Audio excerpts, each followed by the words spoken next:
Welcome to my YouTube channel RA voice. आज की मेरी वीडियो है डेंगू के बारे में और आज मैं आपको डेंगू के बारे में बताऊंगी, डेंगू वायरस के बारे में कि ये क्या है, इसकी सिम्टम्स क्या हैं, इसका इलाज क्या है और हम घर में इसकी कैसे एहतियात कर सकते हैं और डेंगू कैसे फैल रहा है, उसकी अफजाइश कैसे हो रही है।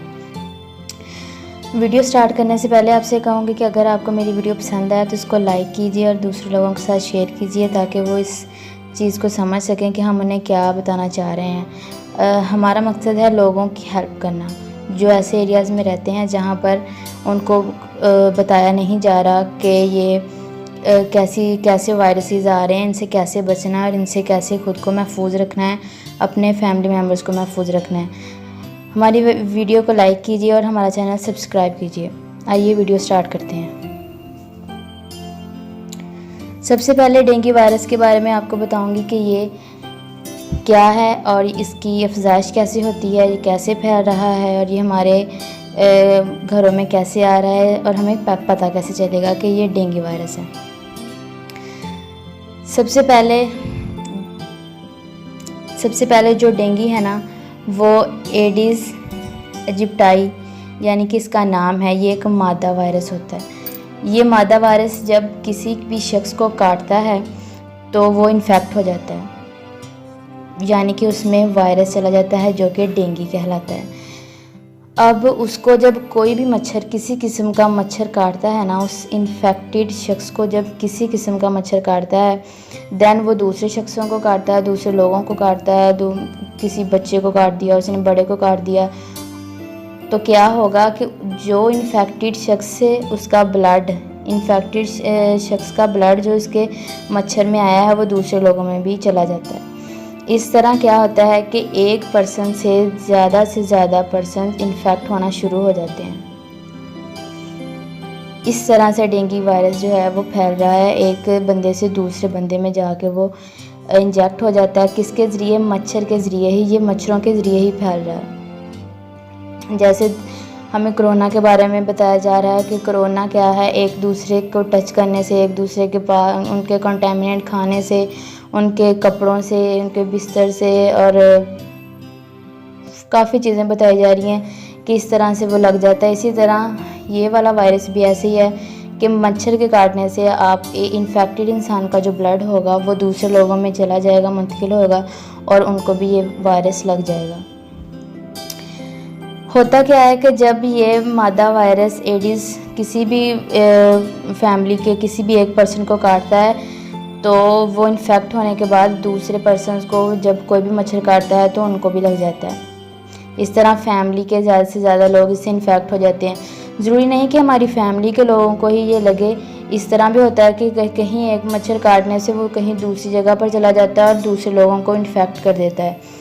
इसलिए एक मच्छर से काफ़ी लोगों की ज़िंदगियां जो है वो तबाह बर्बाद हो जाती हैं, उनको वायरस लायक हो जाता है। और इस तरह के हमारे पाकिस्तान में काफ़ी ज़्यादा वायरसेस आ रहे हैं जो हमारी अपनी लापरवाही की वजह से दूसरों में मुंतकिल हो जाते हैं। छोटे छोटे ख्याल ना रखने की वजह से दूसरे लोगों में ये चीज़ें मुंतकिल हो जाती हैं।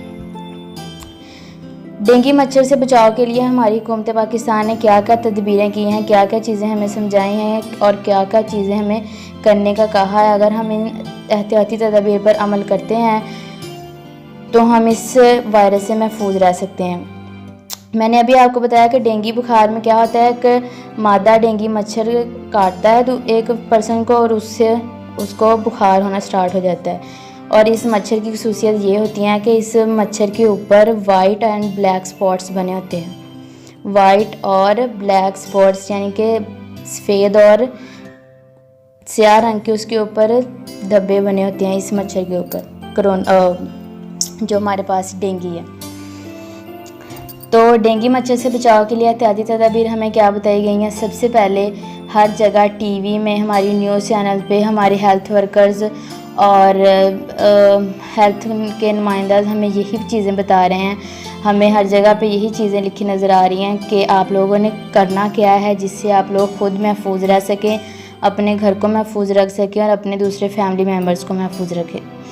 इसमें फ़र्स्ट चीज़ जो आती है, सबसे पहले आपने जो कूड़ा करकट होगा ना उसको आपने घरों से दूर किसी ऐसी जगह पर फेंकना है जहाँ पर वो बंद कंटेनर्स लगे होते हैं। आपने अपने घरों में कूड़ा जमा करके नहीं रखना, आपने अपनी गली बाज़ारों में कूड़ा नहीं फेंकना। दूसरा, जो घर में टायर्स होते हैं, कहीं पुराने टायर्स बाइक्स के टायर होते हैं, कई घरों में वैगन्स, कार्स, बसेस होती हैं, तो उन्होंने अपनी जो बेकार टायर होते हैं उन्होंने अपनी छतों पर रखे होते हैं। इनसे आपने एक चीज़ करनी है, इनके अंदर आपने कभी भी पानी जमा नहीं होने देना, क्योंकि ये जो मच्छर है इसकी खसूसियत ये है कि जहाँ कहीं भी इसे पानी मिलता है, चाहे वो साफ़ हो चाहे वो गंदा पानी हो, उसमें इसकी अफजाइश हो जाती है।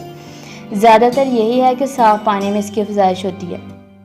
जो नीट पानी, जो साफ़ पानी हमने कंटेनर्स में, कैंस में भर के रखा होता है, टब वगैरह में, उसी में इसकी अफजाइश होती है।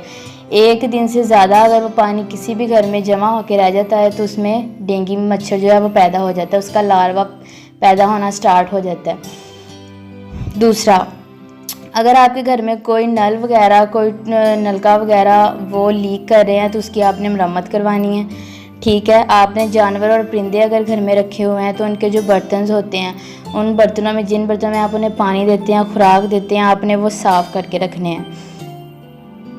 हर रोज़ शाम टाइम आपने उनको साफ़ करना है और नेक्स्ट डे आपने सुबह सुबह फिर उनकी सफाई करनी है और उनमें पानी रखना है।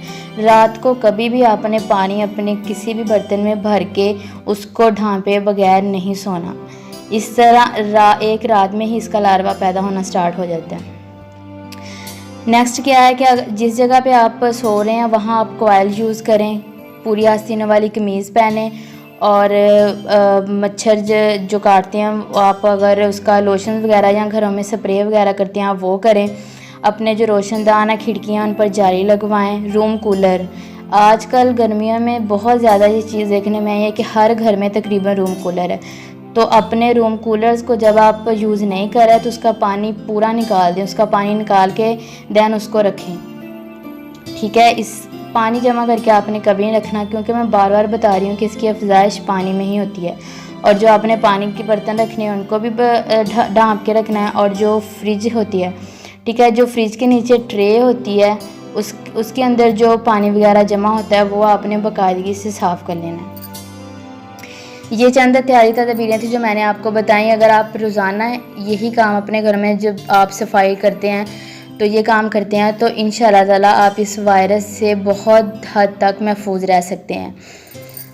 और हमारी हुकूमत की तरफ से ये भी बताया है कि जो डेंगू है इसकी कोई वैक्सीन नहीं है, ठीक है। इसकी जस्ट यही है कि हम एहतियाती तदबीरें करें, अपने घर में अपनी चीज़ों को महफूज रखें। जो एहतियाती तदबीर हमें बताई जाती है हेल्थ के नुमाइंदे की तरफ से, और जो हम लोग जो आपके लिए वीडियोस बनाते हैं उसका मकसद यही होता है कि हम आप लोगों को इस चीज़ से अवेयर कर सकें कि आप लोगों ने कैसे ख़ुद को महफूज रखना है और अपने दूसरे फैमिली मेम्बर्स को महफूज रखना है।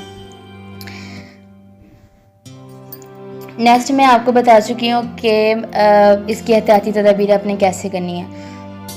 और अगर खुदा न खास्ता हम देखते हैं कि जैसे बहुत ज़्यादा हिफाजत करने के बावजूद भी, हमारे पाकिस्तान में बहुत ज़्यादा एहतियात करने के बावजूद भी बहुत सारे लोगों को कोरोना भी हुआ है, ठीक है। इसके अलावा पोलियो भी हुआ है, सही है। रोज़ नए नए केसेस रिपोर्ट होते हैं पोलियो के, डेंगू के, और कोरोना तो इंशाल्लाह ताला अल्लाह के करम से ख़त्म होने वाला है इंशाल्लाह। तो इसकी अगर फॉर एग्ज़ाम्पल किसी को डेंगू बुखार हो जाता है तो उसकी अलामात क्या हैं, हमें कैसे पता चलेगा कि इस शख्स को जो फ़ीवर हुआ है वो डेंगू है या आम उसको फ़ीवर है। तो डेंगू फ़ीवर में सबसे पहले होता क्या है कि शदीद बुखार हो जाता है, सीवियर। उसमें आँखों के नीचे जो आँखों की पिछली साइड होती है वहाँ पे दर्द होती है। उस हाफ सर जो होता है, हाफ सर में हमारे दर्द होना स्टार्ट हो जाती है। हमारे जिस्म की हड्डियों में दर्द होती है, हमें कै आती है और जिस्म पर सुर्ख और ब्लैक कलर के दाने बनना स्टार्ट हो जाते हैं, ठीक है। ये थी उसकी एहतियाती तदाबीर।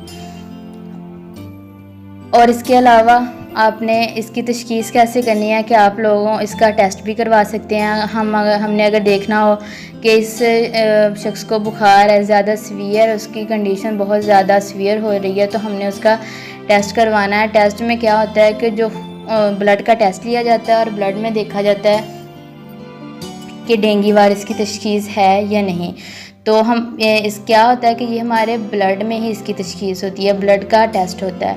मैंने आपको पहले बताया कि जब एक मॉस्किटो एक पर्सन को काटता है तो वो उसका जो ब्लड है वो इंजेक्ट करता है दूसरे पर्सन में।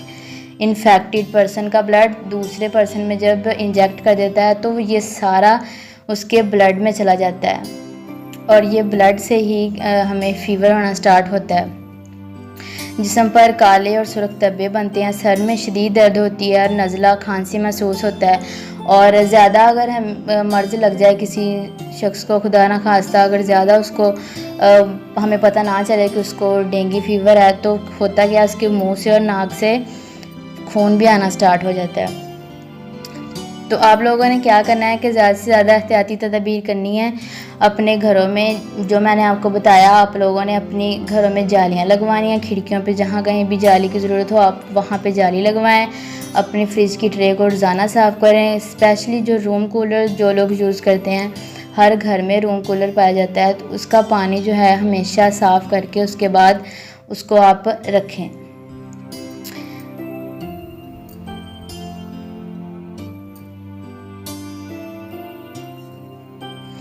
नेक्स्ट है कि डेंगू के बारे में बहुत सारी प्रिवेंशन मैंने आपको बता दी हैं, बहुत सारी सिम्टम्स भी बता दिए हैं और इसका अब ट्रीटमेंट कैसे पॉसिबल है। इसके ट्रीटमेंट के लिए हमें ज़्यादा कोई चीज़ें, वैक्सीन तो है नहीं इसकी, ठीक है, इसकी एहतियाती तदबीरें ही हैं ज़्यादा से ज़्यादा।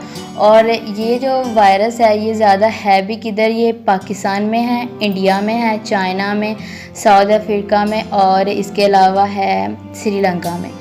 ये वाली जगह जो है जहाँ पर जो साउथ एशियाज़ हैं, साउथ एशिया साइड की जो जगह है वहाँ पर ज़्यादा से ज़्यादा इस डेंगू जो है ये फैलना स्टार्ट हो रहा है और वहाँ पर लोग एहतियाती तदबीर करके ख़ुद को महफूज रख पा रहे हैं। इसके अलावा इसकी कोई वैक्सीन या कुछ भी नहीं है। और जो हमारे हेल्थ वर्कर्स हैं, जब वो हमारे घर में इस तरह की इंस्ट्रक्शन देने आते हैं तो वो यही बताते हैं कि आप लोगों ने ज़्यादा से ज़्यादा फ्रेश जूसेस यूज़ करने हैं। अगर आपके घर में कोई इन्फेक्टेड पर्सन है तो आपने उसको फ्रेश जूसेस ही पिलाने हैं। तो पपीता सबसे बेस्ट बताते हैं कि आप लोगों ने पपीता यूज़ करना है, ये खाना है, इसका जूस बना के इन्फेक्टेड पर्सन जो है उसको देना है ज़्यादा से ज़्यादा। इसके अलावा मिंट बताया जाता है, पुदीना जो होता है उसका आप लोग कहवा बना कर दें। और इसके अलावा हमारे पास पपाया होता है और मिंट होता है और लेमन का यूज़ करें, ठीक है, सिट्रिक फ्रूट जो होते हैं उनका यूज़।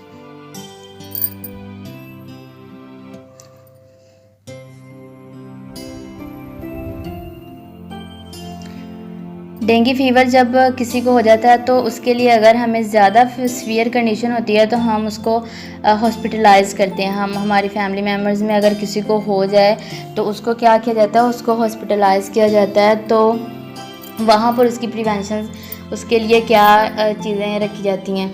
फर्स्टली यही जो मैंने आपको बताया कि अगर आप लोग अपने घरों में भी कर सकें तो आप लोग इस चीज़ से बच सकते हैं ज़्यादा से ज़्यादा, क्योंकि पाकिस्तान में काफ़ी ज़्यादा केसेस डेंगू के बारे में जो है वो रिपोर्ट हो रहे हैं। और उसमें यही बताया जा रहा है कि जब आप ने रात को सोना है तो आप एक नेट लगा लें, अपनी चारपाई के गिर्द, अपने बिस्तर के गिर्द नेट लगा लें कि आपको कोई आम मच्छर भी ना काटे, क्योंकि ज़्यादा अफजाइश हो रही है।